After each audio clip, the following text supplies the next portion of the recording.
Hello, everybody. I'm Jackie K. Cooper, and I have a great interview guest today. We are honored to have Tom Schulman, who is the writer director of a movie that I have just gone crazy over, Double Down South. Welcome, Tom. Thank you, Jackie. Appreciate you having me. Listen, I I've seen the movie. I've told everybody I know to go see the movie. It was unique. It was out of the blue. It was really good.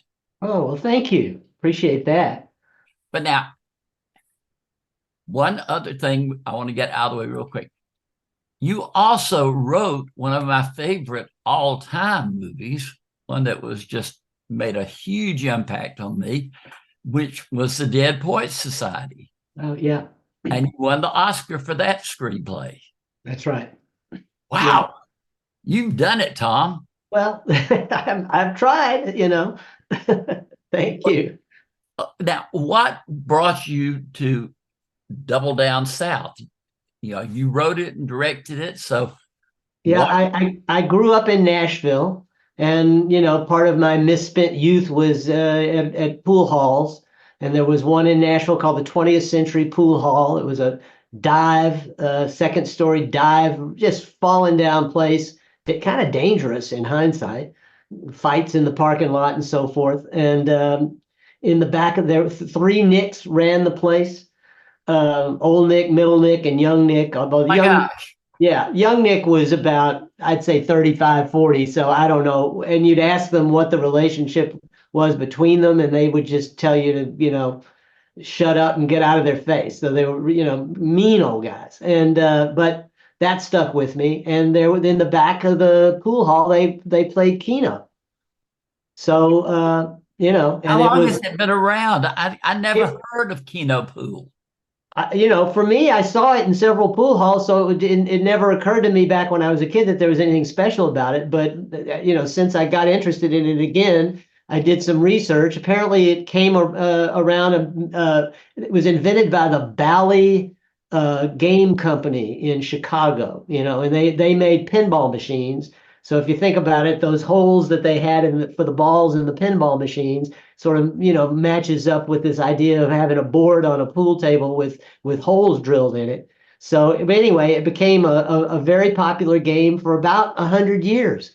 All during the 20th century, it was banned in 17 states because it was a gambling game and illegal. And Isn't pool a gambling game?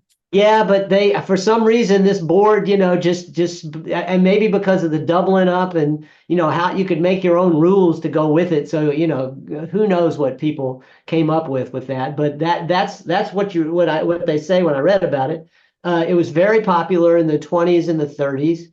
And then sort of just waned in popularity very slowly until probably poker. I would say the popularity of Texas Hold'em may have squeezed it, and to a certain extent, pool out of down the scale a little bit. So, but I remembered being at that pool hall and playing that game. There was a woman that used to come into the pool hall and played all kinds of pool, but she was always down there playing Keno with those guys, and us young kids were a little bit love struck and would watch her. She never paid any attention to us, but it was so all that stuck in my head. And I don't know, about 2 years ago or about a year into the pandemic, my wife said to me, all the movies you've written are very male oriented. Why don't you try? Can you write a woman?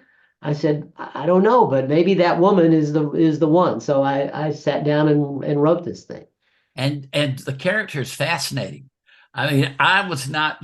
It's Lily Lily Simmons. Simmons, Yeah. fantastic in the part of the young woman who shows up and Yeah. stirs I me up. agree. Yeah. But my gosh, I wasn't familiar with her. I hate to say it because now that it's come out, I'm not familiar with Kim Coates. You didn't know Kim Coates? Everybody knows Kim Coates. Right. But I don't know if you had anything to do with the casting or not, but every person fits that role. Yeah. Yeah. Well, we had a fabulous casting director, Amy Lippens, and as director, you try to pick what you think is right, So, But and these were really wonderful performers. but the story is so raw and Mhm. so unknown. I didn't know from one second to the next where it was going. Right, And then right, it right. had this Southern Gothic flavor hanging over it. Yeah, yeah. You You know, saw that. I think I was rereading some Faulkner's Sanctuary. And there was in that book there are a bunch of bootleggers who have a old plantation house so run down they rip the parts of the house up off off the walls to burn it to make whiskey in their stills.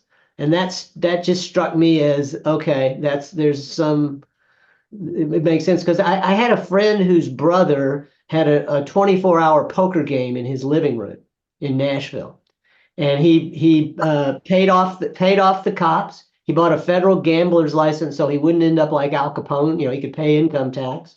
And eventually, he was chased out of Davidson County, out of Nashville, but he set up in an adjacent county, paid off the cops there, and made a good living at it. Put his kids through college, etc.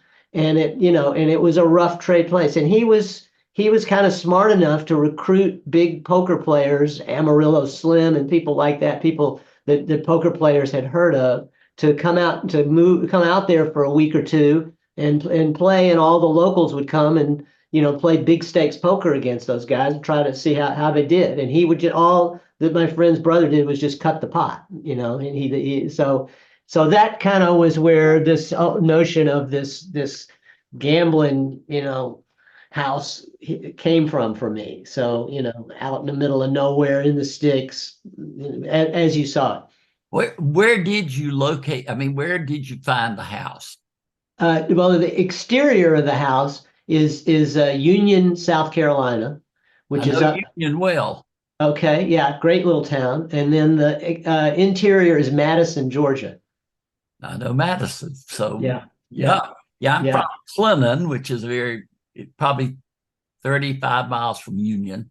And so Okay, I grew up knowing Union, and then, yeah, of course, living in Middle Georgia now, I know Madison. So, yeah, but the house sets the stage.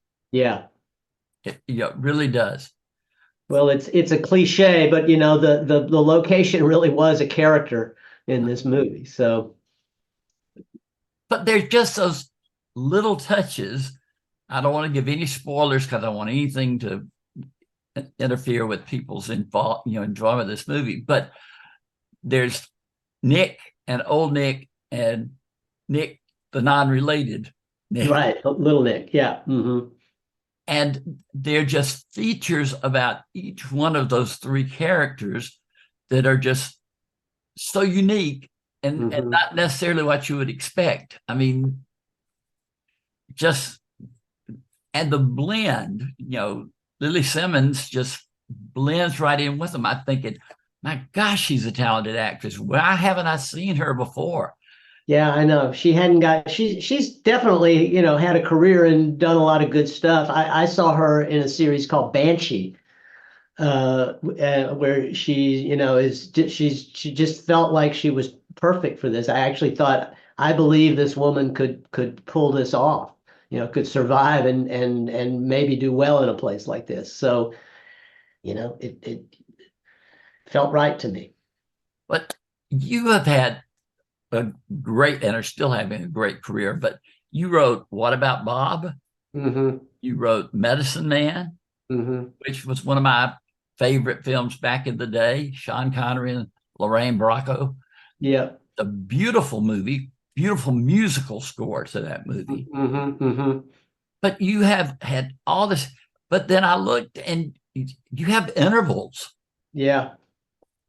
I thought I'm going to go back and I've watch all of Tom Schulman's movies, and I thought, wait a minute, there's a gap here and a gap there. like every other writer, I guess, a filmmaker, you work and things don't get made.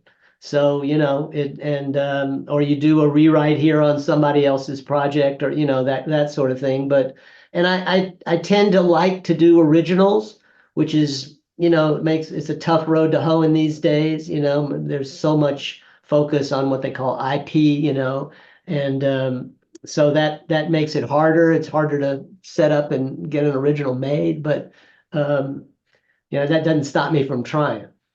Well, I mean, your reputation with this filmology is golden. I mean, it's not like you're not an untested writer.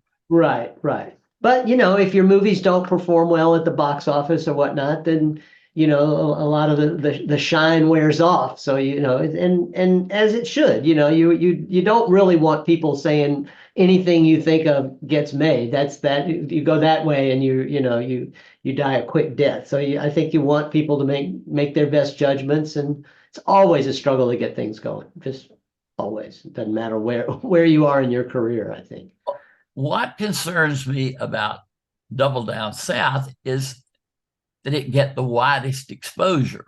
I've looked over, there's limited number of theaters carrying it this weekend. Yeah. And people are saying to me, where can I see it? Where can I see it? And I want to have the widest exposure possible. Did they send you the list of where it's going to be in the AMC? Yeah. Okay. So yeah. I mean, I think I think the hope is that if it performs well, they'll roll it out in other theaters in other markets. But right now, I think because the title, because it's rural in some way, this is the strategy that they think is best, and so it's more of a southern focus.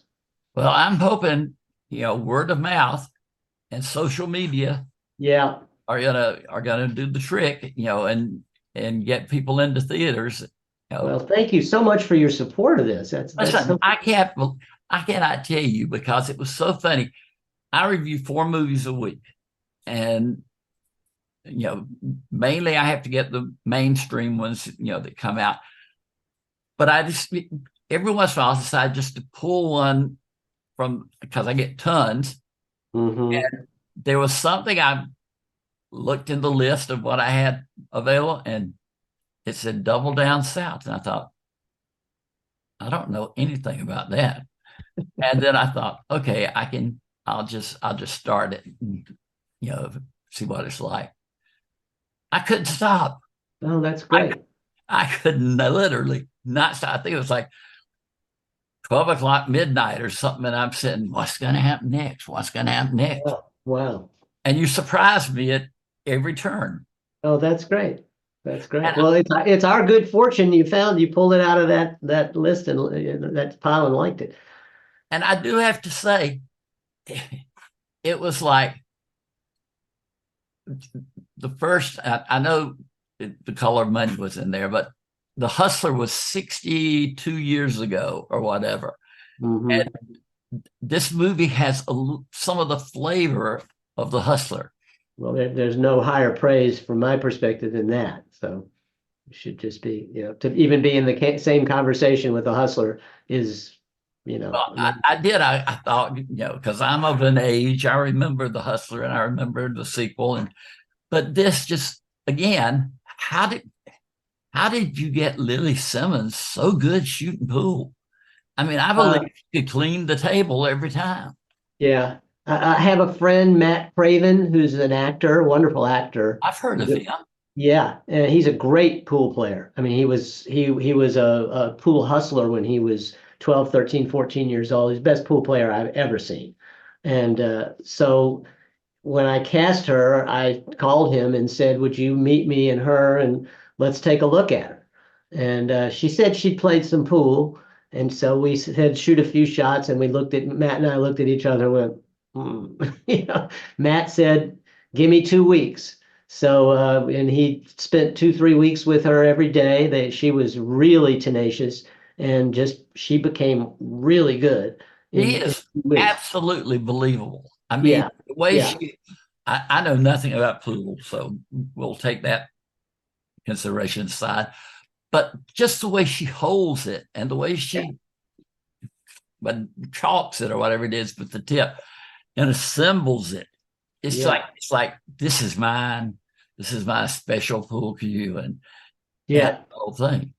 Yeah. So That Matt and she work, and I tell you, to get past Matt Craven, because Matt, having been a pool hustler, he can tell in a nanosecond just by the way you walk, the way you hold the cue, everything else, whether you're any good. And because if you want to win money from somebody, that's an important thing to be able to suss out. So, when he said she's ready, I knew she was.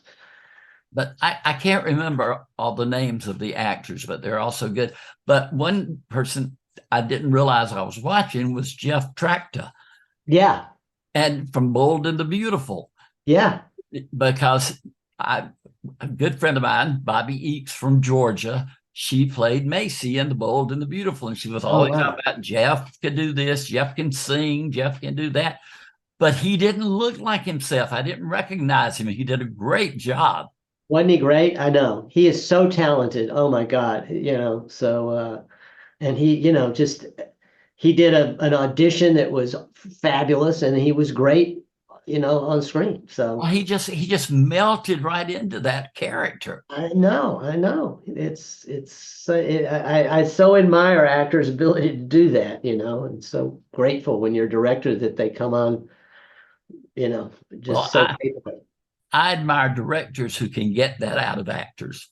Well, I think it's I have to always think it's the actor, but you help them when you have to, but Jeff didn't need any help. He was great. Well, I'm gonna tell you, I want more from you. Oh, well, thank you. I really do. I'm gonna be, I'm gonna watch this success. I'm gonna hope it, you know, it's by far we're very early into the new year, but it's the best thing I've seen this year. And I'm just telling everybody, get out and find it and see it. But one last thing before we go, you are working on Shrunk. Is that No, correct? no, I, no, no. I don't think Shrunk is a project anymore. I think oh, they still listed on the IMDb page that's the I next right. project. No, I think they were about 3 years ago, prior to the pandemic, 4 years. It was, on the boards ready to go, and then they canceled it because of the pandemic, and I don't think it's been revived. I don't know. Well, I'm glad we got that because I'll be sitting here waiting for it. Yeah, yeah, I could be wrong because I'm not in the loop on that anymore, so I don't know what's going on. It could be, as far as I know, they could be shooting, but I don't think they are. No, no, not Yeah. you. All right, Tom Schulman. This has Good. been fantastic. I have just say again, you did a fantastic job writing Thank and you. directing this movie. I'm going to be shouting it from the rooftops to Thank you so get much. Yeah. out there. And like I said, keep in touch. Let me know what's going on with you. You're a Okay. talented man. I appreciate that. Thank you so much. I really appreciate this, and all of us on the movie do. So This has been great. thank you. All right, this has All been right. P.K. Cooper with Tom Schulman.